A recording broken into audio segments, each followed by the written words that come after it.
एक राज्य में एक ब्राह्मण दंपति रहा करते थे।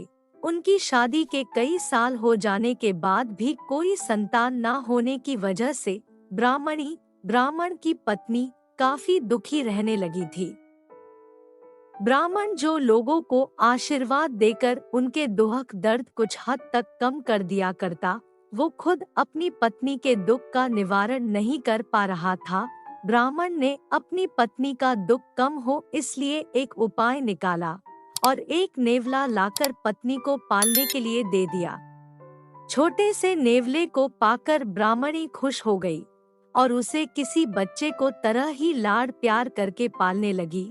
नेवला भी इंसानों से इतना प्रेम पाकर उनमें घुल मिल गया।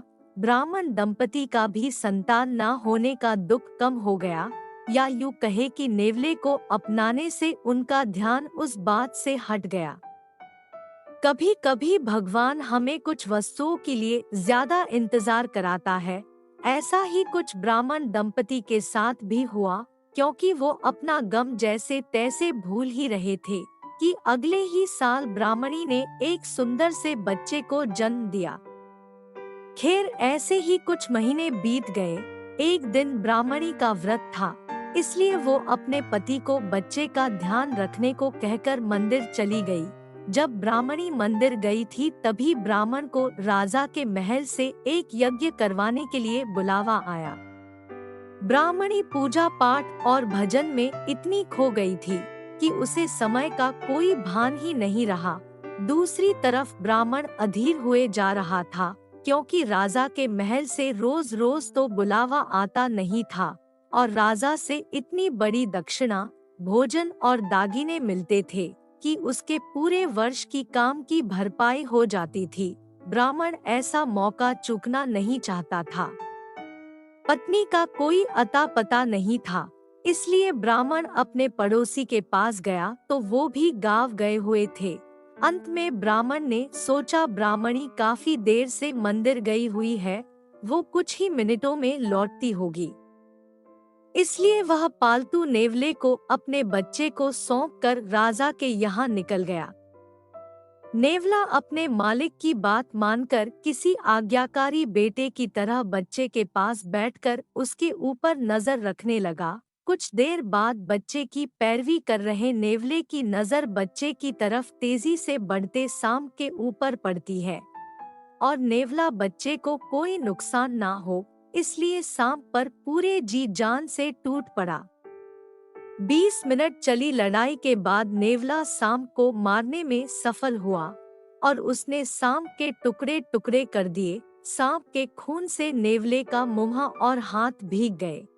आंगन में मंदिर से लौटी ब्राह्मणी और योगानुयोग तभी महल से लौटे ब्राह्मण की आहट सुन नेवला तुरंत दरवाजे के पास आया और अपने मालिक मालकिन को एक साथ देख खुशी से उछल कूद करने लगा। नेवले को खून से सना देख और उसका ऐसा व्यवहार देख ब्राह्मण दंपति को उस पर शक हुआ। उनके मन में अपने बच्चे के बारे में बुरे बुरे ख्याल आने लगे।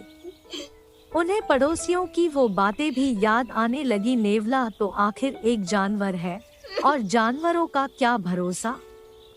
ब्राह्मणी ऐसे विचारों के कारण रोने लगी तो ब्राह्मण का गुस्सा और ज्यादा बढ़ गया।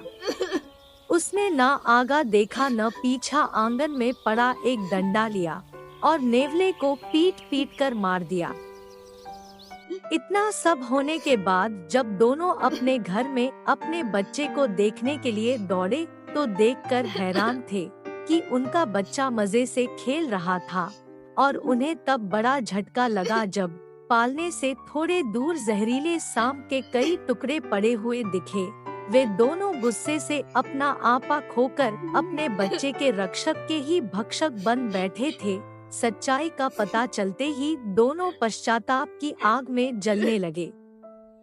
दोस्तों, पुराने जमाने की ये रोचक कहानी हमें वही पुरानी मगर काफी महत्वपूर्ण बातें सिखाती है कि गुस्सा नहीं करना चाहिए, या गुस्सा आ भी जाए तो उस वक्त कोई फैसला या काम नहीं करना चाहिए, क्योंकि इतिहास गवाह है कि गुस्से से और गुस्से में लिए गए फैसलों से हमेशा अनर्थ ही होता है।